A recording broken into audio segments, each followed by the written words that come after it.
Hey there everyone. So here we have the ExpressLRS module by Jumper. So it's a Jumper AION Nano 2.4 GHz transmitter module. And I wanted to make this video to just show you the process I went through to installing this with the mount in here on the Jumper T-Lite. This is the version 1, the first one that they came out with. I haven't seen many videos on YouTube where anyone's been installing this module onto the Jumper T-Lite, the original one, so I thought I'd just give you my experience just to install it and see how it goes. So this will be used first on the TCMMRC build, and I wanted to get this video out first because it's part of that build. Kind of need to, since I've put in the ExpressLRS module by Happymodel into that, the EP2. So I'll go ahead and show you how I went and installed this first, and then also flashed ExpressLRS 3.0 to this module, and got it working with the receiver working in Betaflight, and also getting the quad to ARM. So there you go, that's what I'll be getting through this video. I'm NamFam, let's get into it.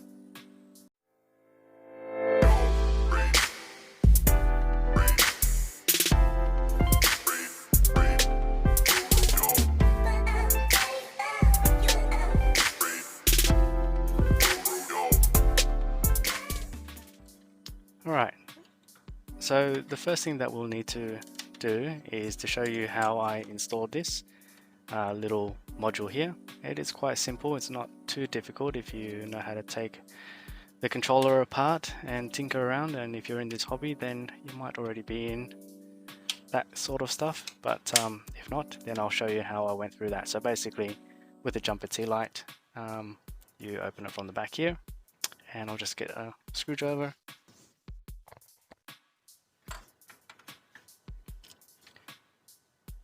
So just taking this battery out, need to press the pin in a little bit, but you can take the battery out. And then there are all the screws. So there's 1, 2, 3, 4, 8 screws all together. So we'll take these out here. I won't take them all out of the actual controller. I'll just leave them sitting in their places there.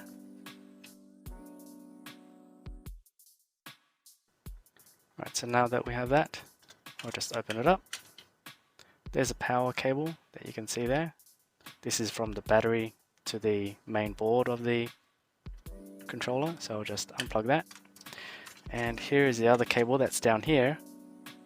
You can see that at the bottom, right here. That is used to connect the module that's at the back here that mounts the ExpressLRS module onto there. So I won't take that out, but basically you can see that it plugs in down the bottom. Maybe I can show you this way. Yeah, that might be a bit better. So down here is where it would need to be plugged in, and this cable does come with the module itself, and it feeds through the back hole of the back of the controller. So you'll see that it comes through down into the bottom. You can see it there. I'll move it around this way, hope you can see that. So down in here, you can see that it feeds through and down into it. So the only thing that you'll really need to do is then, once you feed that cable through and plug it in, is to screw these 3 in. And that's basically it to install it. So once that's done, you can plug in the power cable again. Make sure it's the right way. It can only go in one way, since it's got grooves for it to only go in one way, and then put the controller back in together.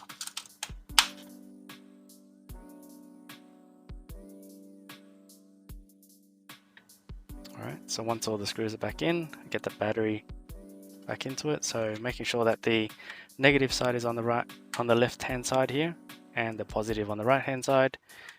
You can see the little symbols down here, that side and that side. I'd like to remind everyone every time I'm doing this on the video, because putting it in the wrong way and powering it up will destroy the controller, so always good to double check that. So positive on the right side, this side here. So once that's in, get the lid back on. There you go. So just to make sure that everything still powers up. There you go.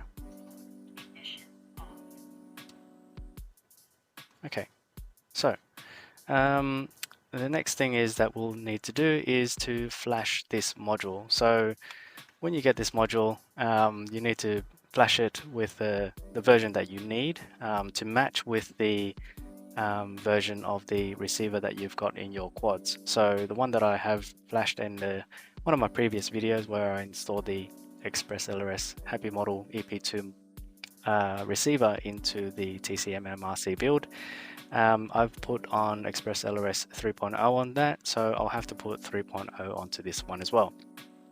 I've already done it with this one, but I'll do it again on the video just to show you how to go through that process and yeah, what I needed to do. So there's a few ways you can do it. You can do it via Wi-Fi, or you can do it using in this case, I like this module because it has a USB-C port down the bottom that lets you connect it directly to a computer and then flash it using the ExpressLRS configurator application. So using an OTG cable that I've got here, I can basically plug it in and it will power up. And then from the ExpressLRS configurator, you can choose it from the drop-down menu and build and flash the firmware onto this module. So we'll jump over to the computer now, and then we'll go through the options in there, and I'll show you how to flash it. Alright, so now over to the computer after plugging in the module with the USB-C cable with an OTG plug, then you can go over to the PC and you can install the ExpressLRS configurator. So I've already installed it here, but I'll link the GitHub repository where you can go to download and install this application. As you can see, I'm using a Mac here, but they also have the Windows version as well, of course.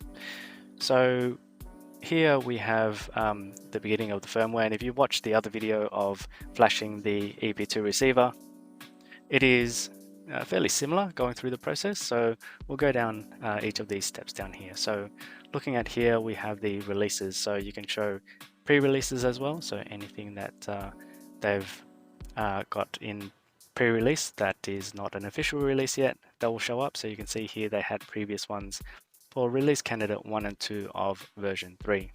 In this case, version 3 is the latest, so I'll be choosing this one here.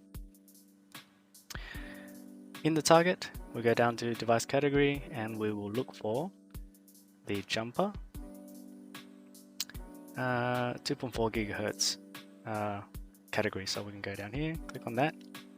In the list of devices, we have a few in here that Jumper has released, and the one that we have right now is the Jumper AION Nano 2.4GHz TX. So that's a 2.4 GHz transmitter, so we can click on that. Alright, so now we're going down to the flashing method. We'll leave it on UART. I did mention that there is the option to flash using Wi-Fi as well, but in this case we'll just be using the UART version, so I've selected that one there. Going down here we have the different modes. Again, I think in manual mode this kind of is a bit more advanced. I'm not an expert, so I'll stay in standard mode. You have to choose a regulatory domain. I've selected this first one here, the ISM 2400. On the binding phrase, I've ticked the binding phrase, and here, this is the custom binding phrase that I showed in the previous video for the ExpressLRS Happymodel EP2 flash or firmware update of that one, and I'll put in this same custom binding phrase of Jumper _AION_ELRS. So if you want your own phrase in there, you have to make sure that the receiver and the transmitter has the same binding phrase. So down here, compatibility options, I've left the UART inverted. I haven't changed that. On the right hand side here, I'm leaving these as default. I'm not going to change them. And down here we're just having we have to choose the module from the USB port. So I believe the one that comes up is this USB serial 0001 Silicon Labs. So just selecting that. And finally, you can run a build or build and flash. If you're going to do Wi-Fi, you run a build and it creates a file that then allows you to connect to the transmitter using Wi-Fi and then flashing that build file. In this case, we're just going to be doing the build and flash directly to the USB. Clicking on that will then initiate the flash. It will go through the process of downloading the packages that it needs and then going through the process of then flashing the module.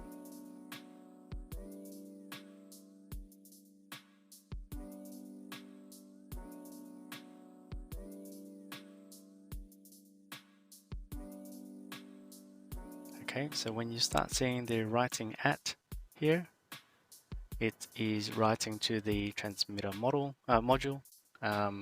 and writing the firmware.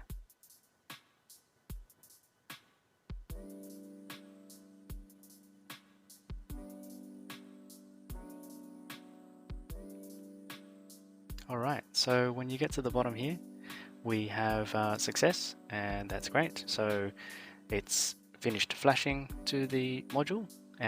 One thing that you'll need to do here is download the Lua script. So clicking on that lets you then download it to your PC. So save it where you need it to. I just have a folder that I will put it into. I'll just leave it in the downloads for now, and saving that. Alright. Okay, so now that the module is flashed and we've got the Lua script, we can then, I'll show you how to then put the module onto the controller. Okay, so here we are with the module and the controller. So with the module, we can just unplug it now, and that will turn it off, of course. So it's now flashed and ready to go onto the controller. So look on the controller, basically it is sliding in like that. So you put it in at the top and then pushing down and it connects. Make sure that you do have the antenna always on and connected to the module. You don't want it to fry the components inside if you don't have the antenna on there. So I always keep it on there just to be sure. Now that we have this all connected, let's power up the controller.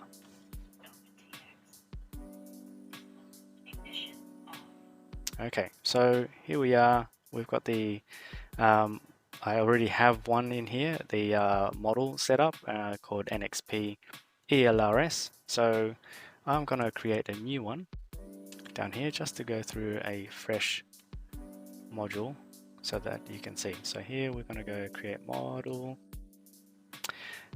leaving it as model 2.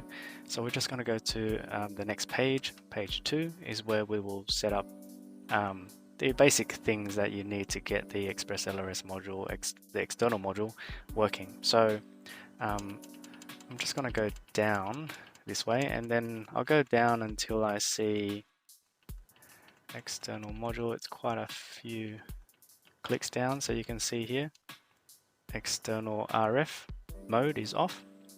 Selecting that, you can then choose the different types of external modules, and in this case you will need to select the mode of CRSF, which is crossfire. After you select that, you have the baud rate 400K. We got the status 250. I'm not sure what this really means. If anyone has any ideas around these things, I'm not an expert on some of this stuff with the ExpressLRS. Is kind of quite new to me, so I'd like to learn as well. So anything that in here you can explain about the baud rate and the status where it has 2 ERR, I assume that's 2 error, I'm not sure. I can click on it, I'm not sure. Oh, oops, I clicked back. Yeah, clicking on it doesn't do anything, so I'm not sure what that means. But I kind of just leave that as it is. So basically setting up the external RF mode is crossfire, 400, 250, and channel 1 to 16. When you have done that, we'll go back to the model select page. You can then see that once that's set up, the module turns on. So you get ExpressLRS.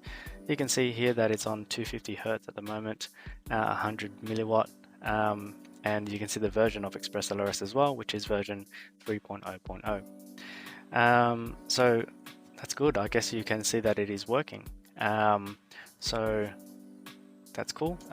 The other thing that I'll show you is if you have another model that doesn't have the external module turned on. So if I go to the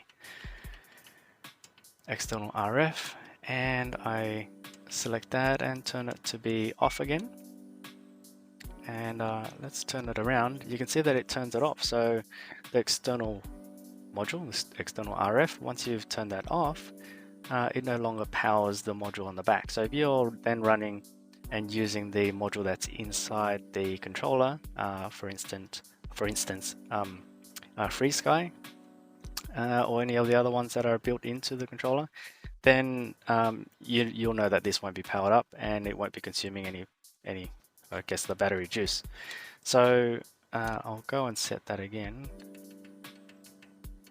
to Crossfire, leaving all the defaults there and coming back out. Alright, so now that we've set that part of it up, and you can see there it's just booted this up again, we'll need to set up the Lua script for this SD card and this controller. So you'll need to drop the file into the right location for the SD card, and I'm going to try it this way where I'm going to use the OTG cable and plug into the controller, and then go to USB storage and see if I can get to the SD card this way. I'm not sure I can. I've just selected it there as a USB storage. Okay, so here we are over on the computer, and you can see I have this set up here where we have Edge TX as one of the drives, and I think the T-Lite one here is the actual module inside the controller, and the Edge TX here is the SD card that I've got installed into the controller, and I can get to the file locations in here. So here I'm clicking on scripts. I can go to tools, and you can see that I've dropped in here already the Lua script that I had previously, that I did rename. This is the one that I had before. It is the same Lua script, so I'm just going to leave it here. So the one that you download from that ExpressLRS configurator, you can just grab that file and drop it into this folder in scripts, tools, and in here. Once you've done that, you can jump back to the controller, and we can see where we have access to that Lua script. Okay, so over on the controller, we can go to hold the. Actually, I might have to remove the the USB cable. So I'm just going to eject those drives.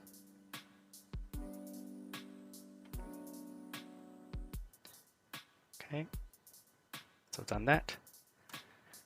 I'll unplug it, and then let's see if this is still working. So yes, I can get into models. I'll hold down the sys key, and then the first thing that you see after holding the sys key is the first page. It's called tools, and once you've put that Lua script in, you get this ExpressLRS option here. I did have these other tools in here that were already in the folders. I don't use them, but here is the ExpressLRS one. Selecting that gives you all these options that lets you then set up some of the configurations of the module through this Lua script here. So here you can set the packet rate. A few videos online, and especially Joshua Bardwell, they suggest to have it on 250 or even lower if you're kind of new to ExpressLRS, or even just if you're not racing or anything and you're just doing freestyle. 250 Hz is good. Telemetry ratio, I'll leave it as default here. If anyone knows out there what that means, please let me know. I'm not an expert in that, so I'm not really sure, so I'm just going to leave it as default. Same thing with switch mode, I'll leave it as hybrid. Model match, I'll leave it as off. Here you can then set things that you I kind of have an idea of with the TX power. That's kind of around how much power is then transmitted for the reception to reach the receiver. So here I've got it at 100 milliwatts. Of course, you can select that and change that option to be, I think I'll just go through it here. So you can start off at 10 milliwatt, 25, 50, 100, 250, and I think this module goes up to 500, so you can't go any more than that. I've seen online that most people who are running ExpressLRS at 100 milliwatt is good enough for close range freestyle. I don't do any long range at all, so I'll stay at 100. So 100 may be enough for me. I haven't really tried and tested this out, but we'll stick with 100 for now, see how we go, and increase it if we need. So backing out of that, we've got a few other options in here. So VTX administrator, you can set a few of these other things up. I haven't played around with it, I'll leave it as is. Wi-Fi connectivity, you can enable the Wi-Fi, so you can access the module through Wi-Fi. And also there's a few other options in here. One other option that I did find that was excellent, and I will do this as another video, you have BLE joystick, which is the Bluetooth, and clicking on that, it turns it into Bluetooth mode. So joystick is now running, the Bluetooth is turned on, and you'll then be able to connect this to your laptop on a Mac. I've got it working on a Mac, where I'm able to then use this on a simulator like Liftoff and play simulations on this and start practicing there without having a USB cable connected to the computer. So it's an excellent option to have, and a feature that I was surprised that worked quite easily once I started setting it up and having this connected via Bluetooth to the PC playing Liftoff. A few people online said that there are some latency issues and some issues with connectivity and dropouts and stuff like that. I haven't had any of those issues yet. Playing with the simulators, I've been able to fly without much issues. I don't have any latency concerns with it, so maybe I'm not as sensitive to latency. I mean, I don't race or anything, so I'm not sure, but it works for me. I'm able to play and enjoy myself without having cables connected to the laptop, which is great. I can be a bit more portable, a lot more easier. I can carry it around with me, leave it in the car, and if I'm ever bored anywhere, then I can just kind of pull it out and do a bit of practice flights, and yeah, so it's a bit of fun. So that's the setup there and what you can do in the Lua script, and holding return here takes you back out and you're back to the main screen. Alright, so once that's done, you'll then need to go and check that you do have it binded and working with the receiver.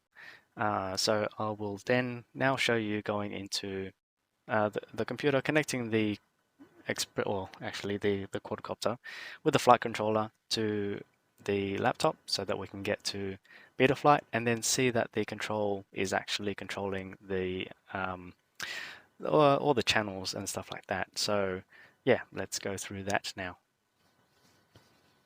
Alright, over on the PC with beta flight connected to the flight controller. So we'll have to go through a few of these things to set it up. So if you look down here, I guess in configuration, no, this was changed. In the setup of the EP2 receiver, it was on UART 5, so serial RX is here. And then going down to receiver, we have the receiver. We have to select that serial receiver provider is Crossfire. This was all done in the previous video of the EP2 install onto the quadcopter. So yeah, so now what I'll do is I'll power up the controller,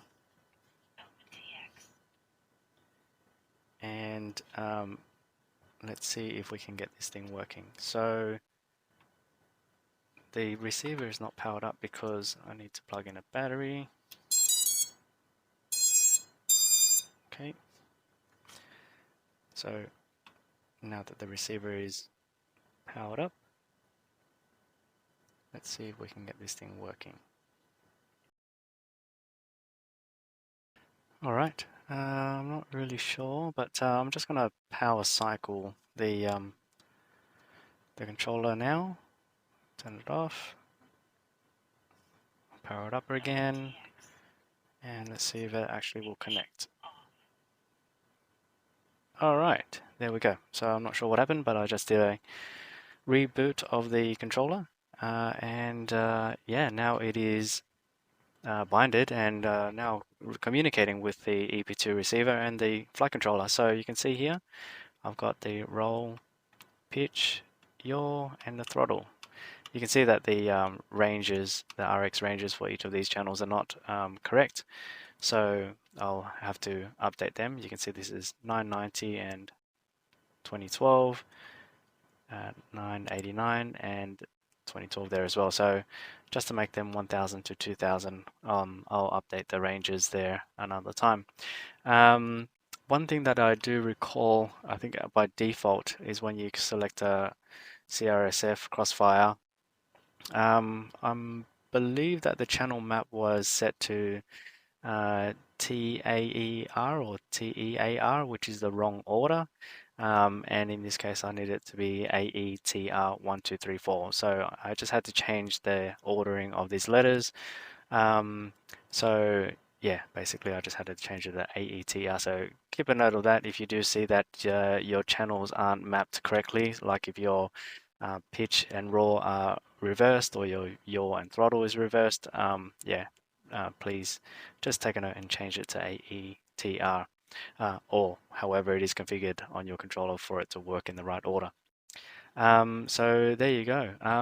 That's how I've got my Jumper AION Nano transmitter module to be installed onto the Jumper T-Lite and binded to the EP2 receiver on my TCMMRC build. So I hope that helped you or someone out there. I've just gone through this myself just to learn how to do it. A bit more difficult, I think, than a standard FreeSky receiver where you just have the bind button that you can actually just press on both. The receiver and the transmitter then gets them binded together and communicating.